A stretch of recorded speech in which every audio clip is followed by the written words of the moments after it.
sa Horizon Residence sa mga bahay ni Speaker Romualdez sa 42 Mackenzie Street, Taguig. Mas maraming pagkakataon na nagde-deliver kami ng basura sa bahay ni Speaker Romualdez at sa bahay ni Congressman Saldico dahil iba-iba kaming mga nakadetailed na close-in, backup at advance party na nagkakaroon ng rotation. Delivery doon sa Forbes, sa bahay ni Kung Romualdez. Yung pera minsan nanggagaling lang doon sa Horizon sa taas, ibinababa. Tapos may detail lang na tao, namumutintor ko naman sa GC namin. Kaya nalalaman ko yung movement ng tropa, kung ano yung sinasabing basura ng delivery. Your Honor. So yung delivery o yung movement ng tropa nagaganap average 3 times a week. 3 times a week, Your Honor. Nagsimula noong December 2024. Yes, Your Honor. Hanggang ngayon ba ay naglilingkod ka pa kay Representative Saldico? Sa kasalukuyan po ay nag-resign po ako noong August 5, itong taon po na ito. Senator Marcoleta is recognized. Thank you. Thank you, Mr. Chair. Mr. Chair, I am going to consume my time by making a disclosure. Kahapon po, mga pasado po, 2:00 ng hapon, tumawag po sa akin si former Congressman Mike Defensor. Tinanong ko po kung ano ang kailangan niya. Meron daw pong isang tao na matagal na po niya kung gustong kausapin para sa isang paglalahad ng kanyang nalalaman tungkol po sa ating iniimbestiga sa committee ito. Sabi ko, madali ba yan kasi meron kaming session, mag-uumpisa yun ng 3:00. Sandali lang ito, sabi niya, kasi nandito lang naman kami rito sa may Golden China. Ito pong restaurant malapit sa atin. Mga 5 minuto lang po siguro mararating natin. So ako po ay nagparaya at pinuntahan ko kung sino yung sinasabi niyang tao. Kasi po meron na raw po siyang draft na salaysay na kung gusto ko raw pong makita. So Mr. Chair, ako po ay nagpaunlak para makita kung talagang meron ngang ganung tao at meron nga siyang gustong isalaysay. Nakita ko po yung tao at pinabasa niya po sa akin yung isang salaysay na nakaporma na po. Binasa ko po. Yun pong salaysay na yun ay nagsasabi ng kanyang pagkalungkot at siguro pagkabahala, sabi niya, na bakit nangyayari sa ating bansa ito. At nalulungkot siya, Mr. Chair, sapagkat meron siyang partisipasyon doon At nung makita ko ang kabuuan ng kanyang salaysay, meron po siyang personal na kaalaman para ikonekta si Representative Saldico kay former Speaker Martin Romualdez. Sabi ko, hindi ako pwedeng magtagal, nabasa ko na ito, hahabol ako sa aming sesyon 3:00. Pero kung talagang ikaw ay voluntaryo mong gustong gawin yan sang-ayon sa iyong nilalahad dito, di sige, i-finalize mo yan at gusto ko, ipanotaryo mo sapagkat hindi po pwedeng hindi notaryado yan. At kung buo ang loob mo at talagang yan ay matagal mo nang iniisip, pumunta ka ako bukas ng umaga sapagkat meron kaming pagdinig. Mr. Chair, nandito po yung tao at hawak ko po yung ilang piraso ng kanyang sinumpaang salaysay. Kung po pwede po sana natin siyang tawagin ngayon, para ngayon siya po ang mismong maglahad ng kanyang salaysay sa ating gitna. Okay, you may call him. Mr. Chair, I'm calling Mr. Orly Regala Gutesa para po humarap sa atin. Mr. Gutesa, kayo po ay umupo dito sa may gitna. Pakibigyan mo ng copy si Mr. Chair. Bigyan mo si Chair. Mr. President. Bigyan mo si Mr. President.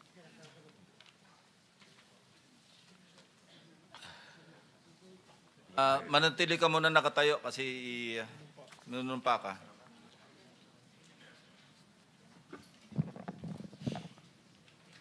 Paki-raise yung right hand. Yeah.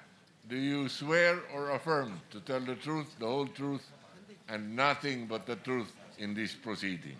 Yes, sir. Salamat. Take your seat, please. You may proceed. You may continue. Salamat po, Mr. Chair. Mr. Gutesa, kaninang ako'y nagpapaliwanag para ipakilala kita. Narinig mo yung aking sinabi. Yes, Your Pwede mo Honor. bang i-confirm na kung ano yung sinabi ko ay yung nangyari kahapon? I confirm, Your Honor. Salamat po. At ngayon po ay hawak ko nga ang inyong sinumpaang salaysay na nung draft ito ay binasa ko. Ganun din nga po at wala namang pagbabago. At gusto ko lamang pong sabihin ninyo na mayroong pirma sa ibabaw ng pangalang Orly Regala Gutesa. Kayo po ba ang nagpirma nito? I confirm, Your Honor. At gaya po ng sinabi nyo sa akin kahapon, voluntaryo ninyong ginawa ito at wala namang namilit sa inyo. At katotohanan yan, ako nga po ay ininyayahan nyo para makita ko yung inyong salaysay. Yes, Your Honor. Ito po ay pinanotaryo ninyo. Nakikita ko rin po. Totoo po ba itong notaryong ito? Totoo po, Your Honor. Okay. Ngayon, kayo na po ang magbasa para sa ganun ay marinig po ng buong kapulungan. Pwede po niyong basahin ang inyong salaysay. Maraming salamat, Your Honor. Mr. Chair, can he proceed? You may proceed. Ako po'y nagpapasalamat sa pagkakataong ito. Sa Senate Blue Ribbon Committee, Senador Ping Lacson, sir. At sa iba pang member na nandito po. Ako po si Orly Gutesa, may asawa, nasa tamang edad, Pilipino. Makatapos makapanumpa na ngayon sa umiiral na batas ay nagsasaad at naglalahad ng gaya ng mga sumusunod. Ako po ay lumabas upang magsalita sa isyu na ito. Bilang isang dating sundalo, inaalay ko ang aking buhay para sa ating bansa. Sa pagkakataong ito, nagdesisyon akong magsalita at maglabas dahil ayokong maging masama ang kinabukasan ng aking mga anak, apo ko sa darating na panahon. Ayoko pong naririnig ko at napapanood ko sa pagdinig ng Blue Ribbon Committee. At ngayon ko po napagdugtong-dugtong yung naging partisipasyon ko po sa anomalya at korupsyon na ginawa at lumalabas sa hearing na ito. Yung palang pera na binubuhat namin at dinideliver mula sa masamang gawain na nagdulot ng baha na ikinamatay ng tao at imbis na gamitin ang pera sa edukasyon, medikal at programa na mapunta lamang pala sa bulsa ng mga politiko. Mabigat po sa akin magsalita dahil may pamilya ko. 4 ang anak ko, nag-aaral pa. May asawa ako at nangangalaga sa aking mga anak at marami akong kasama sa operasyon na may kinalaman sa ibabahagi ko sa inyo. Nagtatrabaho lang po kami ng mga kasama kong sundalo sa Philippine Marines. Huwag sana isipin na aking mga kasama na nagtatraidor ako. Ako sa aming trabaho at pinagsamahan dahil pare-parehas kaming may pamilya at gusto lang naman naming ayusin ang kinabukasan ng bawat isa. Wala akong iniisip na kapahamakan para sa kanila, bagkus ang gusto ko lang maiayos ang kinabukasan ng bayan at lahat kami. Noong December 5, 2004, na-hire ako bilang security consultant sa Ako Bicol Party List or AKB kay Congressman Saldico. At nasimulan ang duty ko kay Congressman Saldico. Bawat umaga, nagre-report ako sa BGC sa Horizon sa Bonifacio Global City kung saan nakatira si Kong Saldico. Tuwing may duty at detailed ako sa basura, it means itong basura, ito yung box ng pera na pinag-uusapan natin sa kasalukuyan. Mr. Gutesa, mag-stick ka lang sa binabasa mo. Huwag ka nang nag-a-adlib. Kung ano yung nandito, basahin mo lang. Yes, Your Honor. Tuwing may duty detail ako sa basura, pumupunta kami sa 28 Ladybug Corner, Dragonfly, Valle Verde 6, Pasig City. Tagabuhat lang ako ng malita ng basura. Ang ibig sabihin ng basura ay malita na may lamang pera. Ang bawat malita ay may lamang humigit kumulang 48 million pesos.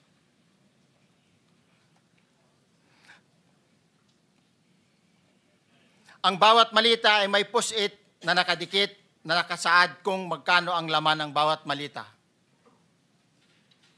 Tuwing may duty detail sa basura, may pumupunta na tao na magdi-deliver ng basura at nire-receive ni John Paul Estrada at Mark Tiksay. Ang mga executive assistant ni Congressman Saldico at sila ang mga detailed sa mga ganyang activities. Ang mga nangyayari kapag duty kami sa basura, kalimitang dinadala sa bahay ni Congressman Saldico sa Valle Verde 6 at tinatanggap naman ni Mark at ni Paul. Pagkatapos naming may baba ang nasabing basura, ipinapasok sa bahay ni Congressman Saldico sa Valle Verde 6 at binibilang ni Mark at ni Paul. Alam ko na ang laman ng malita ay pera sapagkat nakita ko si Paul na binuksan ang malita at inilabas ang laman para bilangin. Ang isang ehemplo na nagdala ng pera ay si Congressman Eric Yap ng AXIS Party List. 46 na malita ang dala niya sa bahay ni Congressman Saldico sa Valle Verde 6. Pagkatapos mabilang, isinakay namin sa mga sakyan patungo sa Horizon Residence sa Taguig. At dumiretso kami sa basement upang may baba ang nasabing basura. Bago ibaba ang nasabing basura, ito, Merong napuputol sa binabasa mo eh. Huwag kang magmadali. Huwag kang magmadali. naputol na, Ulitin mo yung paragraph 20. wala na akong, hindi ko makita na putol na siya.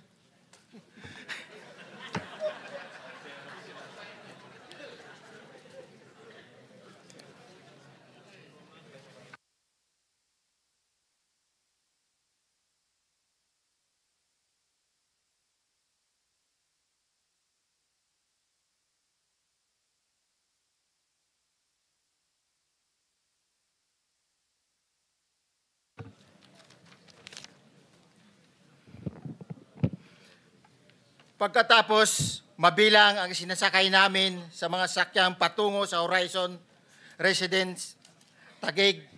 Pagdating sa Horizon Residence, dumidiretso kami sa basement upang maibaba ang nasabing basura at dalhin sa unit ni Congressman Saldico sa 56th floor sa nasabing lugar kung saan siya nakatira. Bago ibaba ang nasabing basura, ito ay bawas na. Halimbawa, nag-akyat kami ng 46 na malita. Ibababa lamang namin ay 35 malita para i-deliver sa bahay ni House Speaker Martin Romualdez sa 42 McKinley Street, Taguig. Ang labing isang malita ay naiwan sa taas ng 56th floor sa Horizon Residence. Humigit kumulang 3 beses ako mismo ang nag-deliver ng basura sa bahay ni Congressman Saldico sa Horizon Residence at sa mga bahay ni Speaker Romualdez sa 42 McKinley Street, Taguig.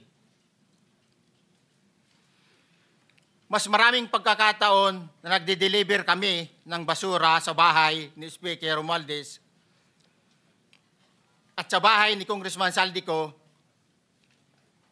dahil iba-iba kaming mga nakadetailed na close-in, backup at advance party na nagkakaroon ng rotation.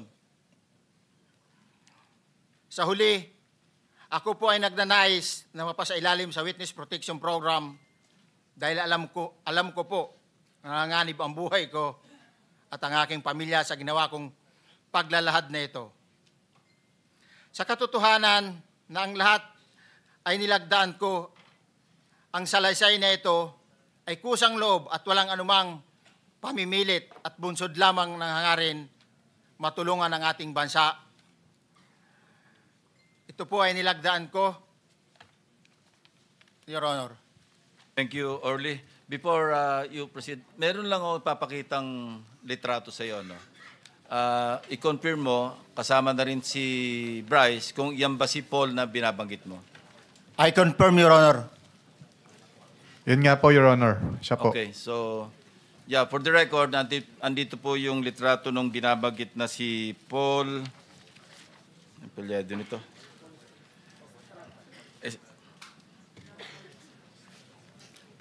John Paul Estrada, hindi ba? Yes, Your Honor. Oh, sige. Thank you very much. You may continue, Senator Marcoleta. Thank you, Mr. Chair. Mr. Gutesa, dito sa iyong paglalahad ay gumawa ka ng isang paghalimbawa. Inihalimbawa mo si Congressman Eric Yap, ngunit isang tagpo lang yun eh. Ikaw ay na-hire ni Representative Saldico, sabi mo rito, ay December 5, 2024 pa. Yes, Your Honor. Sa pagkakaalam mo, mga ilang beses kayong gumagawa ng bagay na ito. Ibig sabihin, yung pagdi-deliver ng pera, sa natatandaan mo, gaano kadalas ang pagdi-deliver? Kasi ang ginawa mo kanina ay isang example lang. Pwede mo bang ipaliwanag? Your Honor, minsan kasi pag-duty kami, ang actual ko na delivers talaga sa bahay ni Congressman Romualdez is 3. Tapos pag may duty kami, nagkakaroon ng detailed. Minsan namumonitor ko doon sa group chat namin, may basura tayo deliver. Minsan namumonitor ko siya is 3 times a week ang delivery doon sa Forbes, sa bahay ni Kung Romualdez. Yung pera minsan nanggagaling lang doon sa horizon sa taas, ibinababa. Tapos may detail lang na tao, namumonitor ko naman sa GC namin. Kaya nalalaman ko yung movement ng tropa, kung ano yung sinasabing basura ng delivery. Your So Honor. yung delivery o yung movement ng tropa nagaganap average 3 times a week. 3 times a week, Your Honor. Nagsimula noong December 2024. Yes, Your Honor. Hanggang ngayon ba ay naglilingkod ka pa kay Representative Saldico? Sa kasalukuyan po ay nag-resign po ako noong August 5, itong taon po na ito. So, maliwanag ba ang ibig mong sabihin para sa kapulungan ito ay nag-a-average ng 3 beses sa loob ng isang linggo ang pagdi-deliver ng pera kay Representative Saldico at tuloy-tuloy naman doon sa bahay ni former Speaker Martin Romualdez sa ganong rate, ganong beses, 3 beses sa loob ng isang linggo. Yes, Your Honor. Magmula December 2024 hanggang ikaw ay mag-resign noong August 2025, this year. Yes, Your Honor. Mr. Chair, Senator Marcolita, short Yes. interjection. With the permission of Senator Marcoleta. Thank you, may proceed. Mr. Chair.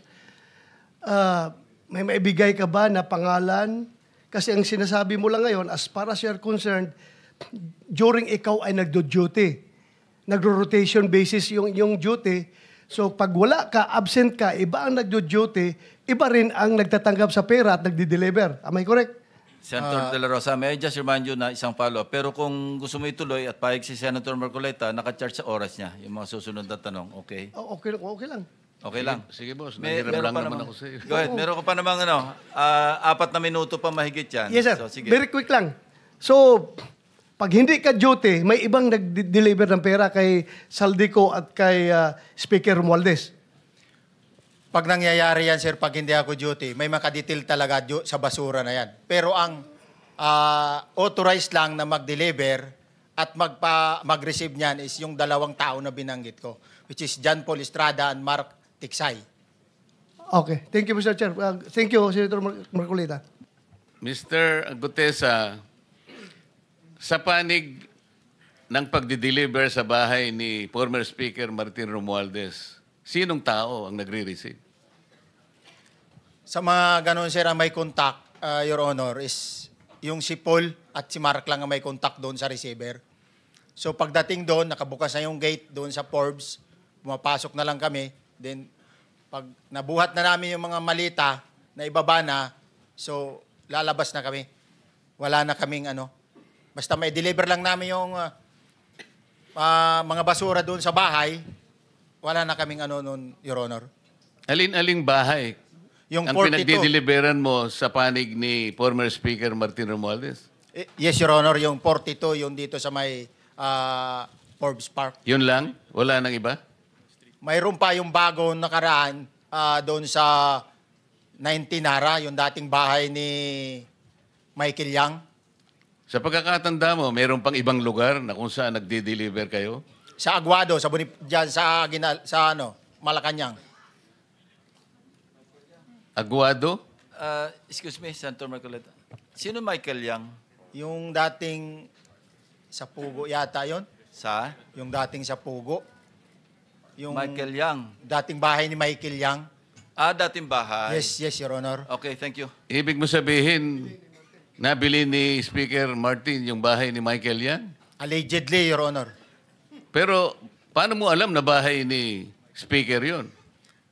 Kasi doon na nagde-deliver yung tropa nung hindi na nagde-deliver doon sa 42, Your Honor. Ngayon, sinasabi mo meron kayong chat. Nagagamit mo yung chat para ma-monitor mo yung rate ng delivery at kung sino-sino yung nagdi-deliver? During the time nung nandoon pa ako, Your Honor. Mr. Chair, salamat po at baka meron pa pong Thank you. gustong itanong ating May mga kasama. papakita pa ako isang litrato pa, no? Identify mo lang siya. Sino yan? Mark Tiksay, Your Honor. Meron pa ba nakakakilala sa kanya bukod sa'yo? Dito? Wala. Nabanggit kasi ni Engineer Alcantara rin dito eh. Sa salaysay mo noong September 23, sinasabi mo, hindi ko po siya na-meet during pagdadala. Ang tao niya po ay may alias lang na Paul at Mark. Na-meet mo ito si Mark, Engineer? Sa Valle Verde po, once lang po. So, kinukonfirm na si Mark Texa ito. Mark po and Paul, karaniwan po ng... Okay, thank you. Thank you, Senator Marcola. Mr. Chair, may tatanong lang po kung Yes. with the permission of Yeah, okay. Senator Marcoleta. Mr. Orly, sabi niyo po 46 na maleta na nagkakalaman po ng 48 million bawat isa. Tama po ba? Based doon po sa level nung malita na nakita ko, Your Honor. Paano po nalaman ninyo na 48 million po ang laman ng bawat isa? Kasi bawat malita po, mayroon siyang post-it na nakalagay, may sign na 48. Lahat po yun may 48. Yes, Your Honor. So, yung 46 maleta, 48 million ang laman ay nagkakahalaga po ng 2.2 billion. Alam niyo po ba yan kung 3 times a week ang sinasabi ninyo ang delivery? Based sa my experience, doon lang ako naka-experience ng 46 nung time na yon, Your Honor.